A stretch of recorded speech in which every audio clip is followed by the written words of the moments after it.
তো রাজাক ভাই, আমি এই মুহূর্তে আপনাকে এমবি অরবিটের কাজটা দেখাচ্ছি এখানে। তো এমবি অরবিটের কাজ হচ্ছে যে এই ডিফেক্ট তৈরি করা। এটা হচ্ছে ফ্রন্ট সাইড, এটা লেফট, এটা রাইট, এটা হচ্ছে ব্যাক সাইড। ধরেন এটা আপনার মাথাটা, ঠিক আছে? এটা আপনার মাথা। এটা মাথার হচ্ছে পিছন side, back side. Front side হচ্ছে আপনার সামন সাইড। তারপরে রাইট সাইড হচ্ছে আপনার ডান কানের যে সাইডটা সেটা। এবং লেফট হচ্ছে আপনার বাম কানের সাইডটা। তো এই এই ডি ইফেক্ট দিয়ে আপনি যে ইফেক্টটা তৈরি করতে পারবেন, এই সাউন্ডটা হচ্ছে আপনার চারপাশ দিয়ে, ধরেন আপনার মাথার চারপাশ দিয়ে এরকম করে ঘুরবে হেডফোনে। এবং আপনার যদি স্টুডিও মনিটর থাকে, সাউন্ড বক্স, ওই সাউন্ড বক্সে দেখবেন যে একবার ডান সাউন্ড বক্সে যাচ্ছে, একবার বাম সাউন্ড বক্সে যাচ্ছে। এবং সাউন্ডটা এমনভাবে হচ্ছে যে আপনার মনে হচ্ছে যে মানে সাউন্ডটা চারপাশ দিয়ে কেন জানি ঘুরতেছে, এরকম একটা আপনার কাছে মনে হবে। তো এটা আপনি কিভাবে ক্রিয়েট করবেন সেটা আমি একদম ফার্স্ট থেকে লাস্ট পর্যন্ত দেখাচ্ছি। আমি এটাকে এখান থেকে ক্রস করে দিচ্ছি, ডিলিট করে দিচ্ছি। তো এমবি অরবিটের এখান থেকে এটাকেও ডিলিট করে দিচ্ছি, এটাকেও ডিলিট করে দিচ্ছি। তো যেহেতু এটা কোরাস গানের জন্য না, এটা কিছু কিছু গানে শুধু এমবি অরবিটটা ইউজ করা যায়। তো সেটা আমি আপনাকে একটু বোঝাচ্ছি। এই সলো যে পার্টটা আছে, এই সলো এই পার্টটা, হালে দিল, হালে দিল, হালে দিল, হালে দিল, হালে দিল। তো এই পার্টটা হচ্ছে আপনার এটাতে আমি এমবি অরবিটটা ইউজ করে দেখাচ্ছি, এবং সেটা আপনি যখন হেডফোন দিয়ে শুনবেন তখনও পরিবর্তনটা বুঝতে পারবেন। তো ফার্স্ট টাইম আমি এই চ্যানেলে, এটা চ্যানেল 1 নাম্বার। তো 1 নাম্বার ইনসার্টে আমি যাচ্ছি, 1 নাম্বার ইনসার্ট, এই যে 1 নাম্বার ইনসার্ট, ওজন 9-এর পরে এখানে আমি এমবি অরবিটটাকে দিয়ে দিচ্ছি। এই যে MB orbit, sorry, auto tune open হয়ে গেছে, এটাকে ডিলেট।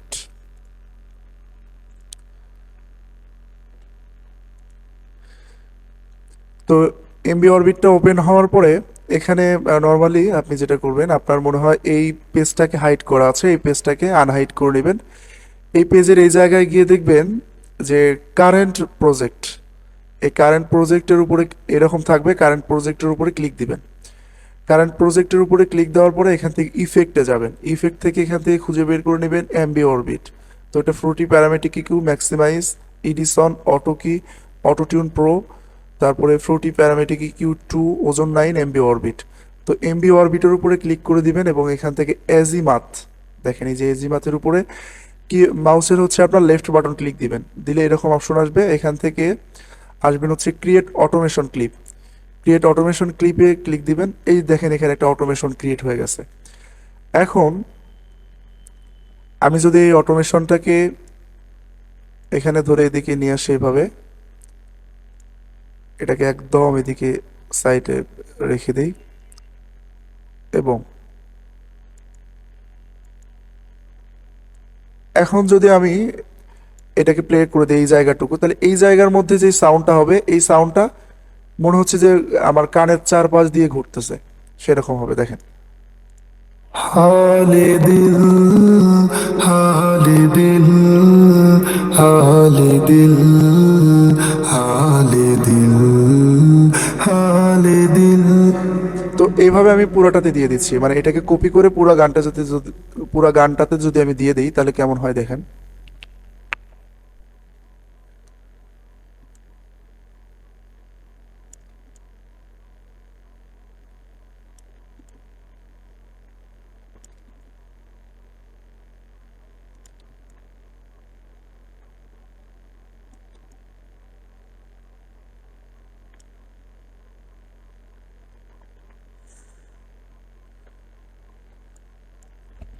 তো জাস্ট আমি এতটুকুই দিলাম, আপনি এটা একটু শুনবেন আপনার এতে, তাহলেই বুঝতে পারবেন। হালে দিল, হালে দিল, হালে দিল, হালে দিল, হালে দিল, হালে দিল, এটা লক্ষ্য করে দেখেন, হালে দিল, হালে দিল। তো এটা মূলত হচ্ছে কিছু কিছু গানে একদম এমনিতেই ইউজ করা যায়, এরকম করে আপনি পুরা গানে ইউজ করতে পারবেন। আর কিছু কিছু গানে যেমন হামিং পার্ট যেগুলো থাকবে, হামিং পার্টে যদি আপনি চান যে যে হামিংটা আপনি ব্যাকগ্রাউন্ডে দিয়েছেন, ওই হামিংটা একবার হচ্ছে ডান সাইডে যাবে, আপনার ডান কানে যাবে, একবার বাম কানে যাবে। তো সেই ক্ষেত্রেও আপনি এটা কিন্তু ইউজ করতে পারেন। তো এমবি অরবিটের মূলত কাজ হচ্ছে এটাই, তাছাড়া এটা নর্মালি সচরাচর যে কোনো গানে ইউজ করা হয় না। তো আশা করি আপনি এমবি অরবিটের কাজটা বুঝতে পেরেছেন এবং এটার পরিবর্তনটাও আপনি বুঝতে পেরেছেন। তো সেমভাবে আপনি ট্রাই করেন এবং এইটারও একটা আমাকে রিভিউ দিয়ে দিবেন যে আপনি এই কাজটা করতে পারলেন কিনা।